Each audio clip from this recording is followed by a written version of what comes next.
You're listening to Your Superpowered Mind on the Superpower Up podcast, the show that investigates the innate power within your brain to create lasting change. Hi, everyone. Welcome to Your Superpowered Mind. I'm your host, Kristin Maxwell. And in this show, we explore the process of transformation and give you tools and strategies that you can use to transform your own life. Today, we are going to be talking to Ani Anderson about how to let go of the toxic emotions that stop you from meeting your own self-improvement goals. Ani Anderson is the #1 best-selling author of Find Your Soul's Agenda. She's also the co-creator of sensation-based mindset coaching and the CEO of New Health. Her goal is to help people navigate life's challenges with grace and gratitude, rather than the toxic emotions that ultimately affect their health, vitality, and quality of life. So, Ani, welcome to Your Superpowered Mind. Oh, thank you so much for having me. I'm so excited to be here. Yes, I'm happy to dig into everything that you do. And my first question is always, what superpower did you uncover as the result of mastering your mind? Oh my, I think that the superpower really is what it comes down to is about liking who I am. That matters so much in so many capacities in life. And it's not something that I ever wrote on a vision board or put down on my goals. But I believe that that really is the superpower that fuels me underneath the successes that I have. It keeps me going and really does make me grateful to be alive, which is not something that I could have always said. Wow, that is beautiful. And so as you're saying it, I feel the resonance of that and the piece of that to really like who you are. So is that something that you think you were born and raised with, or did you have to come to learn how to do that? No. Okay, good. Oh, you're laughing. Okay, there's a story. Oh gosh, there's so many stories. No, I was certainly not raised like that. I think I was raised by two very well-meaning, lovely people who aspired to be comfortable in their own skins. And so it was interesting actually, because I was raised in an environment where my parents had a lot of conflict growing up. There was alcoholism and there was some abuse happening in the homes. And by the way, in those days, that was not something that anybody spoke about. I remember stories from my mother talking about how it definitely wasn't something that was to be spoken. She knew that as a child. And so when they raised me, they very intentionally made sure that there was not conflict in our home. And, as the pendulum swings, I think you and I could both laugh a little bit and understand what kind of conundrums that creates when nothing is spoken. Exactly. Yeah, right. Because that goes well. Yeah, exactly. So, I remember being in a personal development conference one day, and they were asking me a similar question, like, tell me about your childhood. And I was saying, my childhood was great. Everybody said that I could do it. And I had some really cool successes as a kid, and my parents loved me. And I remember the person running the workshop was like, well, what's your problem? And I didn't know, I didn't know. And that was the problem, was I didn't know. Things were not spoken about. There were difficulties that were not brought to light. There was a lot that I had to uncover. And then I thought it was my issue. And I'm not saying it was my parents' issues either. I'm just saying there were issues and I didn't even know. So it was like trying to put together a puzzle where you didn't see the picture on the box. Right. Right. Just somehow it just didn't feel quite right. Yeah. Yeah. I knew something was off. And besides the fact I wasn't happy in my life, and I was in relationships that were quite frustrating.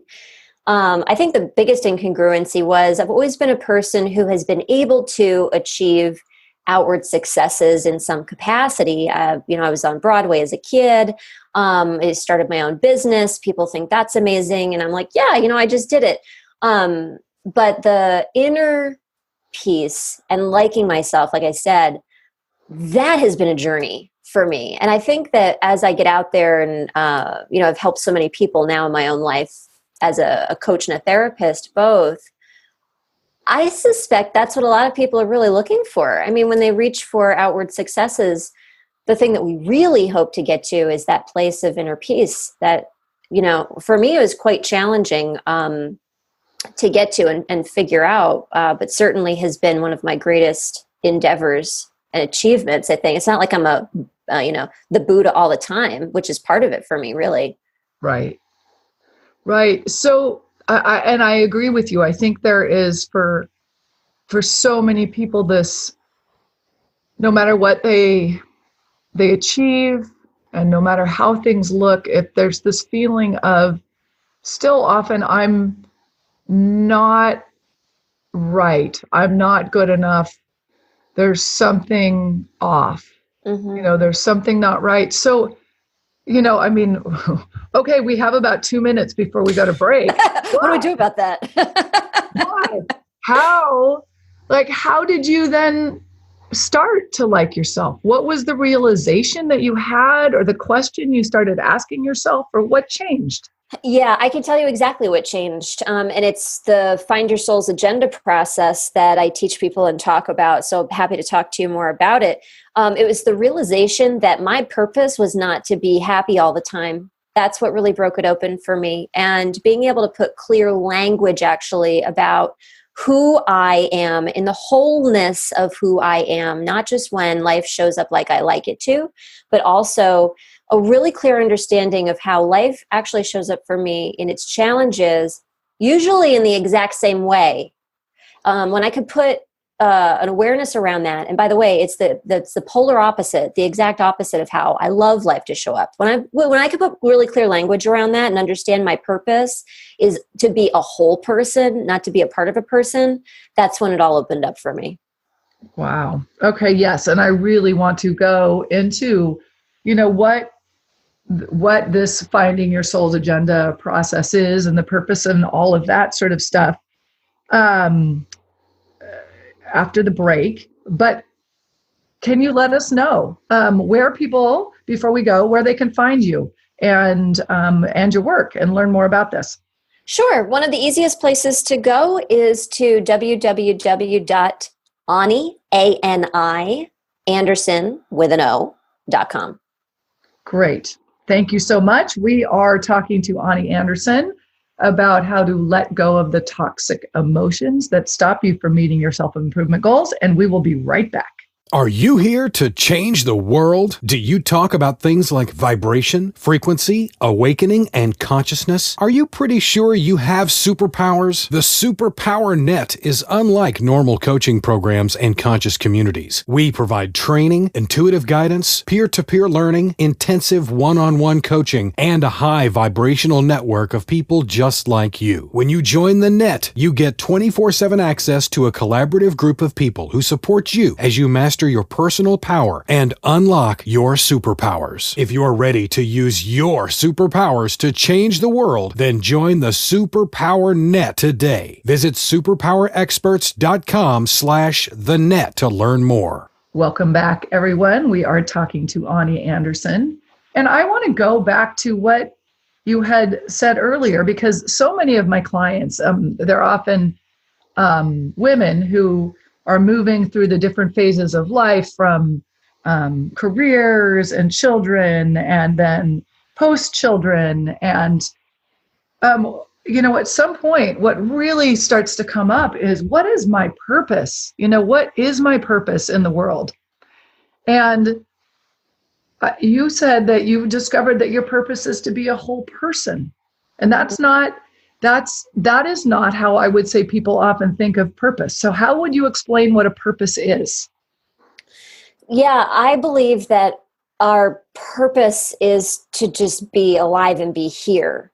The Buddha says something like that. The Buddha says something like, our purpose is to live our purpose. It's one of those kind of sayings you've got to think about 3 times before you get, like, what he's saying is it's just being alive. And that sounds really esoteric and difficult to grasp. And how do you actually do that? And that's really the question that I was asking myself after I had a very difficult time in my own life where everything crumbled before me. I got a divorce, my business imploded. And, it's one of those kinds of times that you hear people talk about where it's like everything fell to the ground. And I was asking that exact question, Kristin. I was asking, what is my purpose? And so I really started to investigate this idea of purpose. And the answers that I was finding in the personal development industry were basically, your purpose is either about what you do, which actually I think I was coming from that orientation when I was asking the question, to be perfectly honest with you. Mm-hmm. So your purpose is either about what you do, or it's this feeling quality, which was intriguing to me. I thought that was interesting, but it was pointing you towards a one-sided answer. So I started taking some purpose courses to see what this was all about. And I took a few of them because I wasn't happy with the answers every time. And the reason I wasn't happy with the answers were because they were describing a person that I didn't see myself as, and I couldn't figure out what was up with that. So it was either the answers to the purpose courses and assessments that I was taking were pointing towards somebody I wasn't, or they were pointing towards somebody I couldn't recognize and couldn't get to. So I was on one of those places in life where it's like, I'm over here and I want to get there, but I have no idea where the bridge is. So asking questions around that and my own inquiry led me to conclusions that helped me to very clearly, in very clear language, identify who I was as a whole, not just as a part. Yes. And is that what is involved with your Find Your Soul's Agenda process? Is that what people are doing? Yeah, exactly. It's a process to help you to determine your purpose statement. And that purpose statement also includes, it includes one word that has a definition around it. And that definition is created by the individual, which is really important to me because our language, is so important. So when we use somebody else's language or society's language, it doesn't work. So the word is described and defined by us. And then it also has a definition of what I call the polarity. I like to try to take out this idea of positive and negative as much as possible. And so polarity gives us the idea that we are like a coin with 2 sides, and we can describe the heads and we can describe the tails, but it's not like the heads or the tails are right or good or better, whatever side you're looking at. So it describes your purpose in the polarity as well, and then gives you a very clear statement so that you can help yourself to begin to make decisions from that place of who I am, rather than just trying to fish around for what am I supposed to do in any moment. And God forbid we're asking ourselves super big questions like, what career should I, go change to, when we're not even looking at who we really are to be able to make those decisions. So the statement really gives a decision-making compass. So yes, that's the Soul Agenda process. Wow. And is that what's described in your book? Yeah. Absolutely. So the first part of the book is a lot of background information into natural laws and human behavior and how we typically think, and a lot of stuff I've recognized in myself and from my clients and in society that are disempowering ways of thinking. And then we go into finding the soul's agenda through doing a process. And yes, it's actually in the book. People want to know, is it actually in the book? Yes, it actually is in the book. I think that's so important. Yes. There's a way in which you can buy the book and then the end is like, and hire me and I'll tell you how to do this. Yeah, I know. I hate that. Yeah, me too. Yeah.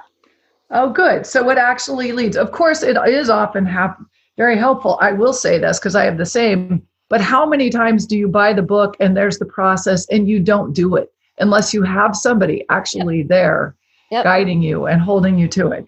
Yeah, absolutely. It's interesting in this industry where there's all kinds of ways that people go about distributing their information and gaining clients and things. I kind of was flying by the seat of my pants when I wrote the book and not too sure how the process would be received in written format, because it was something that I had been doing with clients for a few years and it was working miraculously, but would it be received well? Could people do it by themselves? And then, would they need to hire me? What would happen next? And it's really interesting how that's worked for us in our company, because time and time again, I still get emails from people who have read the book and said, I found my word. I did it myself. I surprised myself by being able to do that. Thank you so much. My life is so much better. And off they go. And we're so pleased with that result, because what's happened for our business is the folks who have done the process and love it and want to know more actually come to us to learn about our certification program in sensation-based mindset coaching, which the Financial Agenda is a piece of it. So, what I'm trying to say is it's really quite remarkable, because the process itself, people can actually do and have pretty remarkable insights and results with by themselves. And I wasn't aware of that when I wrote the book. That was a really happy outcome. That's great. So you've mentioned this a couple of times, and is the sensation-based mindset. So what is that? Yeah, sensation-based mindset coaching is a methodology that my husband and I developed after years of having really remarkable client results. And not, to be honest with you, we live in this little town. And so it was like the two of us running this really amazing little show where when people didn't know what was wrong with them, or the psychologist couldn't help them, or the physical therapist or the doctor couldn't help them, they would come see us. And so we had this thriving practice where we became known as the people who people would come to when you didn't know what was wrong, and we could fix you up. And it occurred to us at some point that we were doing something unique that maybe other people would like to know how to do. So we started to really look at what it was and how we could do it. And so we're rehabilitation specialists by trade. I'm an occupational therapist. He's a physical therapist. And for years we were doing body work on people too. But as we started to investigate what it was that we were doing and why people were getting such good results, what we recognized was there was a very holistic way that we were looking at a person, a very holistic way that we were speaking to people. And it was less really about what we were doing and more about how we were coaching, how we were uncovering the answers within a person for themselves, not telling them what to do, but helping them to come to their own conclusions. That really was the special link. And so as we began to take what we knew and bring it out to a larger audience, what we recognized that was a lot of people were talking about the mind in terms of the mind between the two ears, but not really talking about how to access all aspects of mind, which we include in that the body mind, the mental, emotional mind, and the natural mind or the collective mind. So how do you very, very simply access all aspects of a person's mind? We found that wasn't something that a lot of people were talking about. And so we coined the phrase sensation-based mindset, because our methodology really does help a person understand that it's not the thoughts that are generating the results. It's not even the emotions that are generating the results in somebody's life. When we look back to why, physiologically, why our behavior stems, what it stems from, it's actually the sensory experience. So that's how we teach people how to help others with their behavior, their habits, their patterns, so that they can really make deep and powerful transformations in people's lives. Simply, it's through the sensation base. Good. So you just said a lot there, and I want to make sure. So when people come to you in the past and when you started, is it people who are having issues in their minds, depression, anxiety, or were you actually dealing with people with physical issues? So actually, my husband was dealing with people with physical issues mostly, and I was dealing with people who had more emotional stress and anxiety things that were manifesting as physical symptomology. So, but they had an awareness of that. So between the two of us, we were dealing with people who both had mental and emotional manifestations or symptomology that was coming up. And what we discovered when we really started investigating this stuff further was it didn't matter whether it was coming out as a physical symptomology or an emotional symptomology. I'll tell you which would later come out in a physical symptomology. Mm-hmm.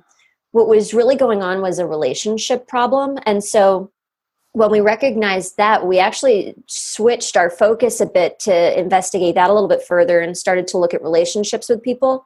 And we're finding that the methodology still got the same result. It was still helpful, whether we were looking at relationships, whether we were looking at health, whether we were looking at emotions, and then we extrapolated to wonder like, wow, I wonder if we could help people grow their businesses and help improve their relationship with their business and their relationship with money.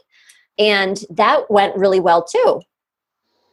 Cool. So you pretty much, it sounds like it works in lots of different areas. So when people come to you with physical symptoms, like what kind of physical symptoms show up as the result of emotional stress and thoughts? Like what kind of things do you see? Yeah, at this point in my career, I'm primarily helping people to grow their businesses. And so they won't come to me with physical symptomology right off the bat, but this is what will happen. They'll start to grow their business and they will have headaches, or they'll have back pain, or they'll have shoulder issues. Those are the three that we see most commonly. Mm-hmm. And so traditionally what people say then is, oh, well, my shoulders hurt or my back went out, or I've got these headaches or migraines. I've got to go take care of that with my naturopath or my diet or whatever. And we say, time out. This is your biggest opportunity right here. And we go right in. We go right in there because there's some pretty classic mindset issues that come up with folks who are dealing with those specific physical symptomologies that not only can you help the physical symptoms, but you can also take whatever goal you are working on and really use it as a springboard and leverage the information that's coming through the body mind. Great. And so what is a body? How do you define body mind? So yeah, I would define it as the body. So in Chinese medicine, there's a word, heart mind. They don't actually have a separate word for heart that doesn't include the intelligence of the heart, which I think is really interesting. In our society, we say body and we say mind. And when somebody says body mind, we're not exactly sure what they're talking about. What I'm talking about is the body. So as I say body mind, I'm acknowledging the inherent intelligence within the body when I say it like that. Got it. And then you said that there's also an emotion. Was it an emotional mind? I'm not sure I caught the right. Yeah, intellectual, emotional mind. So we don't actually tease those things apart when we're talking about them in that the intellect and the emotions as we know them in Western language, we think, again, that they're separate. But when we look at them from an energetic perspective, beliefs and patterns and habits all have mental emotional components to them. You can't extrapolate it. We like to think that we can, but it's been my experience that the people who can mentally extrapolate things and move forward in their lives actually have enough subconscious patterning already going on from what they learned in their lives to be able to succeed in the ways that they're trying to. This kind of explains why some people can do it and some people can't in terms of the think your way to whatever it is you're looking for result in your life. The change your thinking, change your life kind of idea. This kind of explains why some people can get there and why some people can't. If you have enough subconscious programming from when you were little to help you to take whatever it is that you're trying to transform and do it by changing your thinking, then you'll be fine. But if you don't have enough subconscious programming already going on in that direction, in that train of thought towards what you're trying to get to, it just won't work. So it leaves a lot, that change your thinking, change your life kind of idea leaves a lot of people wondering what's wrong with them. It's not that something's wrong with you. It's just that you need a different approach. Right. So there are a couple of things I'm trying to wrap my head around how to ask you that. So, because you'd said that our behavior stems from our sensory experience, and it also sounds like you're saying that our behavior stems from our subconscious patterning. Mm-hmm. So how are those two things related? Mm-hmm. Or are they or are they not? And there's something that I'm missing. Yeah, no, you're not missing anything. It's actually so simple that people have a really hard time wrapping their head around it. We are taught as children, approximately before the age of 7, how to be in the world. And so I chose my words really carefully there. Mm-hmm. How to be in the world. So how to think, how to act, all of that stuff. And our subconscious mind is open to everything that we see and hear, and it's open to the vibrational influences around us. So just like I learned in my own life not to talk about conflict, nobody said that. It wasn't even that I watched it and said to myself, oh, this is what they're doing. They're not talking about things. No, I learned that vibrationally. I just learned that that was the way to be in the world. So we have these, our subconscious actually becomes our physiology, because when we learn how to be in the world, our heart learns how to react to certain external stimulus. Our eyes learn what to pay attention to. Our liver learns how to function. Our glands learn how to secrete hormones based on certain external circumstances. So the subconscious mind actually is our body. And that's why I believe it's so important to incorporate the body mind into our personal development, because when we don't, we're literally not using all of our intelligence. Wow. Yes, that makes so much sense. So it's everything. It's sort of everything is stored in our body, and our body is going to play out what we've learned about who we are. So how do you go about, is it possible to go and change our subconscious then, change our body or change our physiology? Mm-hmm. Yeah, and it can be done really simply. It can be done rapidly and simply. When, instead of trying to spend years of your life changing your thoughts, when instead of spending years of your life unraveling your emotions, you just go to the raw data.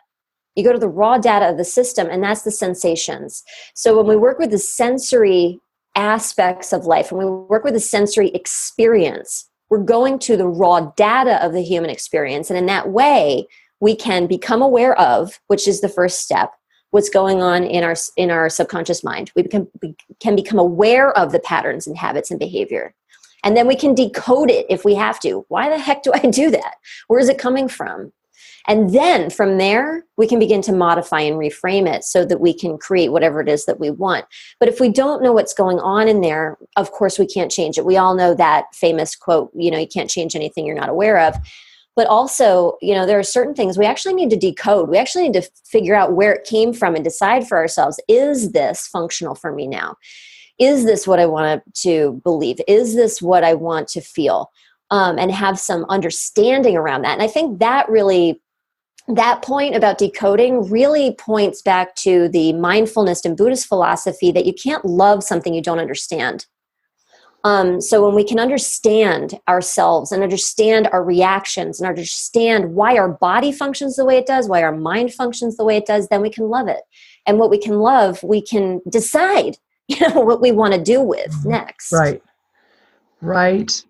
Yes, I love everything you're saying, because there's this way in which we just show up in the world with all of these assumptions about what the world means and who we are, without having any understanding that those are our assumptions. And I remember, it's fun to walk people through that process of even just starting to realize how many things that you just assume are true without ever even looking at alternative explanations. And so when you're talking sensory experiences, so let's say somebody is going through the world with this pattern of thinking, along the lines of, I'm not good enough. I'm never going to make it. I don't have what it takes. Mm-hmm. How do you start to unravel that? Yeah, great question. I love this so much. So the first thing you would do is become aware of when you're feeling like that. And we ask, the first step is to become aware of. So we ask people 2 questions in the become aware of phase. And that is, where are you feeling what you're feeling? And what does it feel like? Now, here's the interesting distinction, Kristin. Mm-hmm. Where people can usually get to. So I'll say, where do you feel those feelings of I'm not good enough? And somebody might say, I feel them in my chest. And then I'll say, what does it feel like? Now, here's something really interesting. If you're describing what it feels like in an emotion, then you're all caught up in the story and the pattern and the beliefs and the memories and the et ceteras. Mm-hmm. If you're describing it as a sensation, it sounds different. So for example, somebody might become aware that they're having this experience of not feeling good enough. So I would say, well, where do you feel that in your body? And they might say the chest. And if I said, well, what does it feel like? And they said guilt, I'd know that they're describing an emotional experience.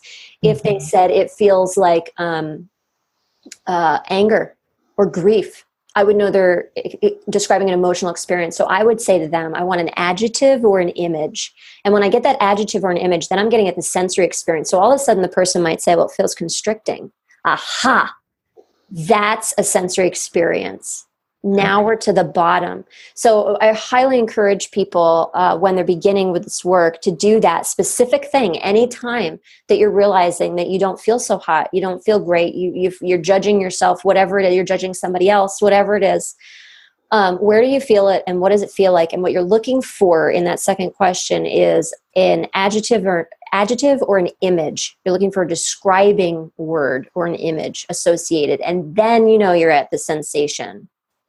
Okay, great. And then what do you do with that? So, okay, I've got this tightness in my chest, really constricted feeling. Yep. Yeah, so the 101 answer is you sit there with it. You be with it. That's the beginner's answer. From there, it gets a little bit more complex, and it's not complex in how it is resolved. It's complex in where the subconscious resistance comes up. And what I mean by that is the self-sabotaging. So from there, a person might have thoughts that come up and are overwhelming them with the voices in their heads. From there, the sensations might hide. From there, there's all kinds of stuff. From there, we might get confused. From there, we might doubt ourselves. There's so many from there's that's really where you do need a practitioner, because a sensation-based mindset practitioner from there will help a person be able to, after they have become aware of, decode, if they need to, where that experience is coming from, and then work towards modifying and reframing it. It's been my experience in doing this work now for a number of years that people can have unbelievably profound transformations just from doing what I suggested at first, which is become aware of it and be with it. Be with the sensory experience. Profound transformations. I get messages all the time. People are like, oh my God, I heard you say that on an interview and I did it. And then I did XYZ. It's awesome, awesome, awesome. Mm-hmm. And if there's more in there for you to uncover, that's really where the help of a practitioner comes in. Exactly. Yes. And that is, when I first discovered the power of putting the emotion or finding the emotion in the body, it did change my life. It was, this process of recognizing, also because it takes, for people who are so stuck in their head. Mm-hmm. Oh yeah. With these thoughts that loop, it's a way to just get to the pure energy of it and feel it and process that energy, rather than being stuck in these stories and loops that are never, ever going to take you anywhere. Yeah, so not helpful. And I don't know about you, but I had mentors early on in my personal development journey who were like, don't listen to that voice. And you know what? I couldn't. And the reason I couldn't is because this sensory experience makes it feel real. Exactly. That's exactly it. It's like one of those first steps of really just being like, oh, wait, there is another alternative to being inside the head. Of course, it takes some practice then learning how to just sit with the feeling rather than going back into the head. But yeah, because it's uncomfortable. Yes, it is uncomfortable, but it's less uncomfortable than sitting with the, oh my God, the sky is falling always in your head too. So heck yeah. So, oh my gosh, I am loving talking to you. This is so fascinating. I can see just how much this can help people to really change. And maybe even ultimately, we still didn't quite get to exactly how you ended up liking who you are, but I'm assuming it's going to be a process of going through this.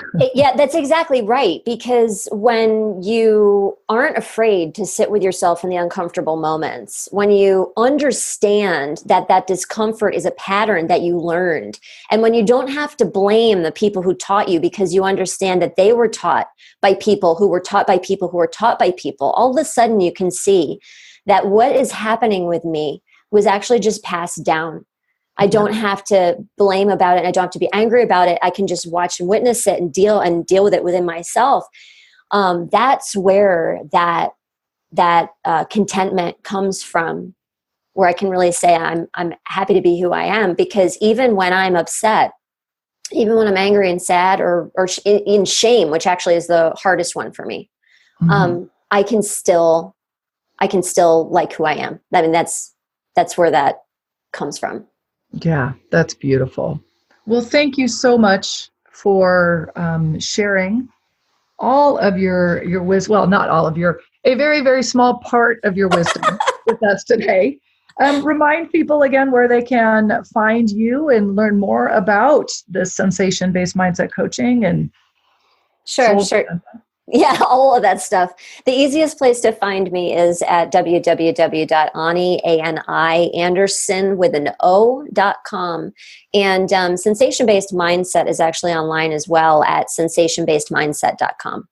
Great. Thank you, Ani, and all of you listening. Thank you for being here. So I would suggest next time you find yourself in this loop, tune into your body and see if you can feel that sensation. Where is it? And how would you describe it as a sensation? And until next time, go out and remember that you do hold the power to change and transform your world. Are you ready to discover your superpowers? Go now to superpowerexperts.com and take the superpower quiz today.